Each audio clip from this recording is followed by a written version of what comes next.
De retour sur le plateau du live de la foire de Brignoles, on était avec des producteurs de pois chiches de lentilles. Il y a quelques minutes, on va parler du miel et des abeilles avec vous, Tony Gemiti. Vous êtes apiculteur au Val.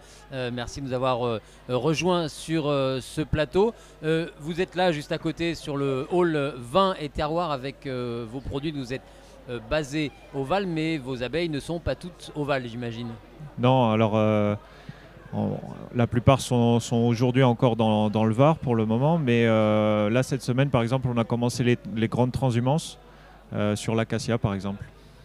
Sur l'acacia, donc les transhumances d'abeilles, ça veut dire qu'on prend les ruches et on les déménage? Voilà, c'est ça, on prend les ruches de nuit et on les emmène pour qu'au petit matin elles se réveillent sur un nouvel emplacement. D'accord, ça doit être une sacrée expédition. On les endort, on les enfume un peu pour les apaiser, les abeilles, comment ça se passe? Oui, quand on les enfume, c'est juste pour les maintenir calmes, ça leur... ouais, ça évite de propager des odeurs, les phéromones d'alerte pour elles. Et voilà, c'est juste... mais ça n'a pas d'action de les endormir. Donc les transhumances d'abeilles, là vous allez les emmener où ces petites bêtes? Alors là, on a fait une transhumance avec un ami qui va être aussi sur la foire pour la deuxième partie. Là. On est allé en Isère, voilà, pour donc la mielée d'acacia. Il y aura sans doute un autre voyage à faire. Bon, c'est de l'expédition, hein, parce que là, c'était 36 heures sans dormir avec le collègue. C'était un peu chaud, mais voilà, c'est pour le plaisir aussi de... Bah là, en ce moment, par exemple, il n'y a pas grand-chose qui se passe dans les ruches ici. Ça, avec le temps qui est un peu incertain, donc c'est aussi leur donner l'occasion de voir du miel, quoi.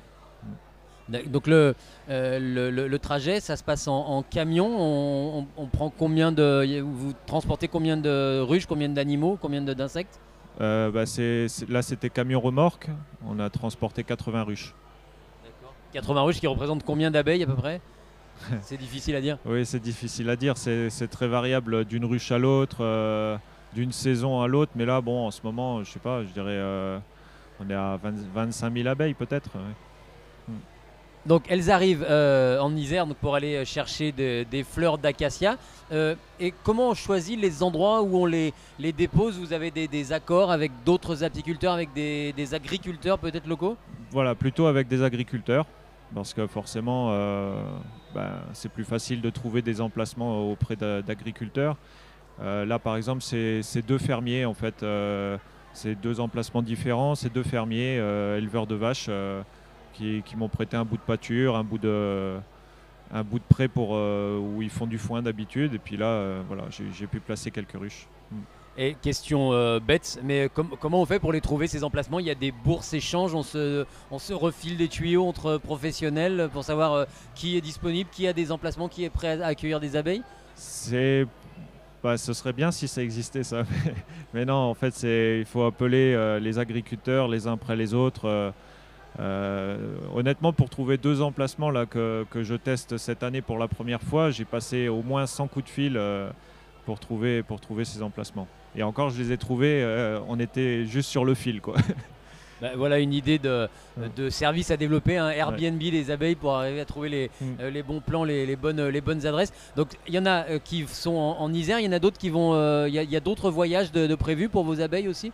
Voilà, pour l'instant, il y a encore beaucoup de ruches qui sont en région et il va y avoir une transhumance, par exemple, sur le thym, là, peut-être le courant de la semaine ou début de semaine prochaine. Il y en a dans l'Accro, dans les Bouches-du-Rhône. Bientôt, ça va être aussi les transhumances montagne qui vont démarrer là. D'accord, donc ça va aller dans quelle région, dans quel département quand c'est en montagne? C'est dans le Dévoluy, moi, que je monte mes ruches, donc dans le 05. Avec, pareil, après une expédition aussi avec il y a beaucoup de ruches là, qui voyagent quand elles vont en montagne. Ce sera plus modéré, le voyage sera de 24 à 28 ruches là. Donc le gros du contingent, on va dire, va commencer à travailler à butiner du miel d'acacia. Vos principales spécialités, vous, ça va être quel type de miel que vous allez proposer? L'acacia, ce sera un peu une nouveauté pour moi parce que j'en ai fait il y a quelques années en arrière, mais trop peu, quoi. Et là, ça a l'air d'avoir le potentiel de produire plus que ça. Bon, mes ruches sont aussi différentes d'il y a quelques années aussi, puisque je débute, hein, mais c'est surtout, nous, notre gamme, c'est surtout lavande fine et toute fleur. Et après, les petites mielées occasionnelles. Le châtaigne, normalement, les emplacements d'acacia font aussi d'autres mielés derrière, c'est-à-dire ou de la forêt, ou châtaignier, ou tilleul, selon les secteurs. Donc lavande, c'est un peu votre tête de gondole. Lavande, j'imagine que les abeilles, elles sont dans le nord du Var, dans les Alpes de Haute-Provence, c'est les zones de butinage. Les zones de butinage sont dans tout le Var, en fait, hein. Là, j'ai vidé un rucher sur Colobrières c'est un rucher de maquis. Bon, le maquis n'a pas été au rendez-vous cette année, donc on les a déplacés. Ça a fait partie du voyage qui est parti sur l'acacia. Sinon, la plupart, moi, c'est nos zones de garrigue, en fait, ici. Alors, si vous me permettez de poser encore une question bête, comment on est sûr qu'une abeille, quand on va vendre du miel de lavande, qu'elle est allée butiner de la lavande et qu'elle n'est pas allée faire des infidélités et butiner ailleurs? Comment ça se passe, la traçabilité en fait d'une abeille? Alors, une abeille, quand elle sort pour butiner pour la journée, elle sort pour une fleur. D'accord. Et donc, X abeilles qui sortent de la ruche ont le potentiel aussi d'aller chercher ces fleurs-là.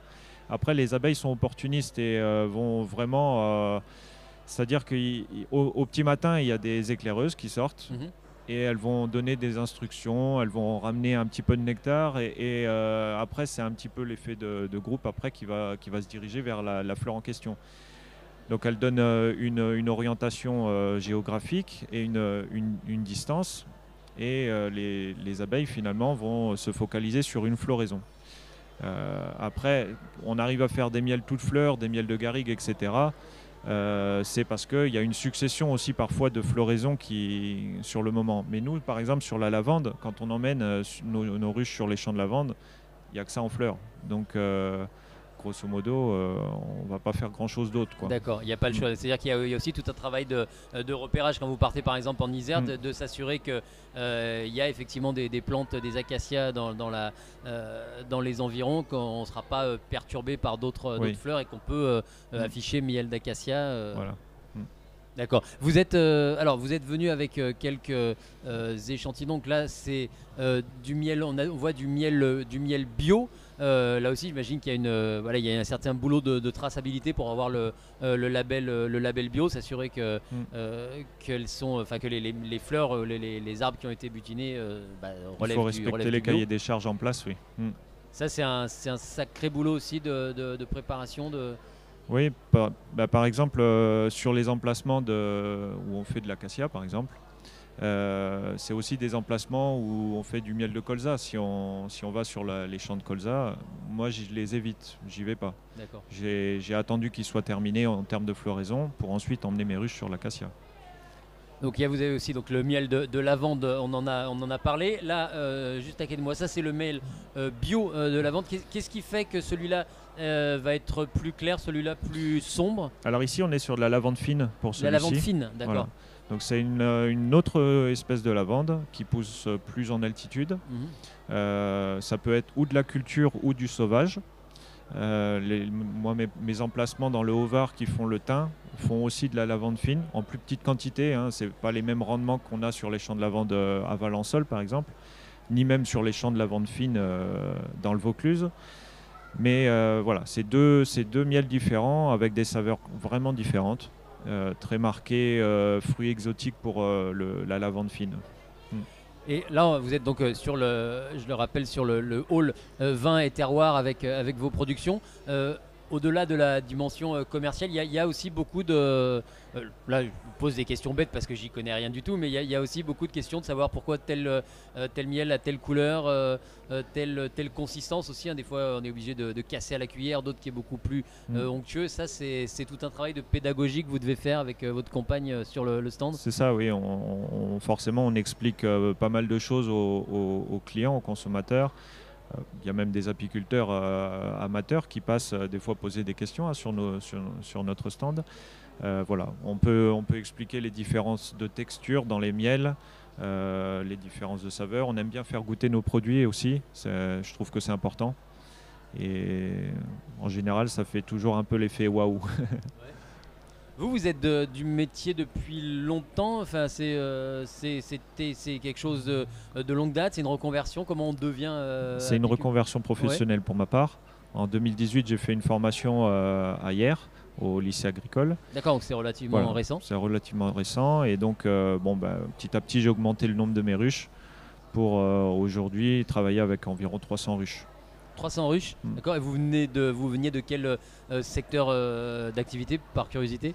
Moi j'étais en bureau d'études mécaniques, je faisais du dessin technique et j'ai travaillé à mon compte pendant quelques années depuis chez moi. D'accord, donc là vraiment à 180 degrés, mais j'imagine que quand on se lance, on a envie de tout apprendre, de tout connaître tout de suite et évidemment de le partager. Vous faites beaucoup de foires de ce type, aller comme ça à la rencontre du consommateur?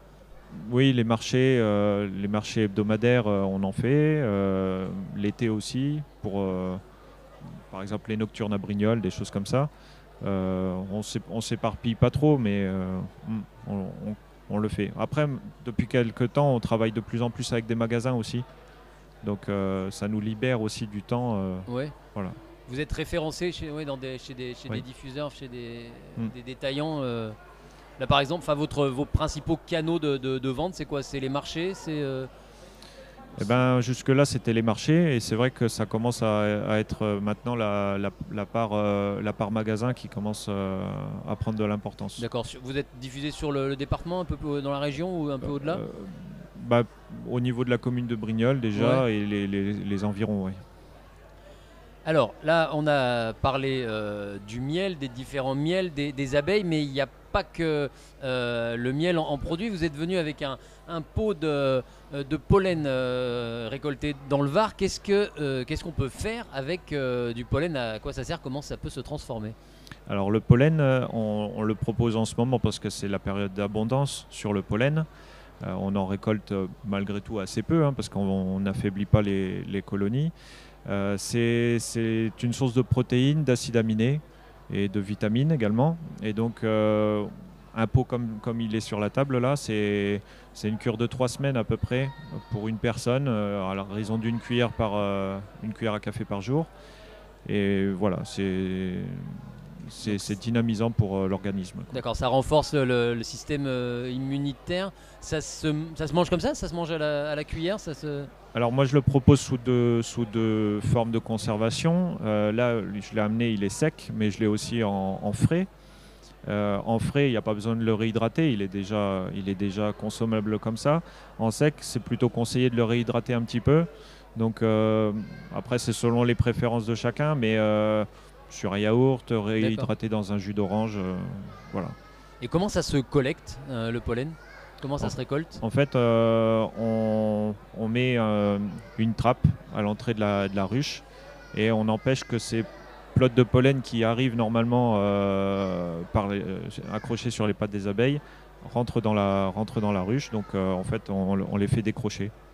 D'accord, en fait c'est un peu des impuretés, même si c'est consommable, c'est un peu des impuretés du nectar c'est deux choses différentes. D'accord, c'est deux choses différentes. Le nectar donnera le miel. Ouais. Le pollen est recherché spécifiquement par les abeilles. Ça leur sert aussi de nourriture. Le miel, on va dire que c'est leur source d'énergie, c'est leur sucre. Là, c'est plus leurs protéines. Donc, ça va servir à des choses beaucoup plus complexes dans la physiologie de l'abeille, jusqu'à la production de gelée royale, la production de cire. Voilà, c'est un élément complet. D'accord. Et dernière petite gourmandise, là vous êtes aussi venu avec des guimauves au miel de lavande. Ça, c'est vous qui les transformez, c'est vous qui les préparez? Oui, on fait ça donc à base de miel de lavande. Voilà, c'est un produit qui est fait maison. D'accord, on invite le grand public, les visiteurs de la foire de Brignoles à venir vous rendre visite sur votre stand qui, on le rappelle, sur le hall vin et terroir. Tony Gemiti, vous êtes apiculteur au Val. Merci d'être venu nous partager votre passion pour le miel, les abeilles. Merci, bonne fin de journée et bonne foire à vous et à votre équipe. Merci, Merci au revoir. beaucoup, au revoir.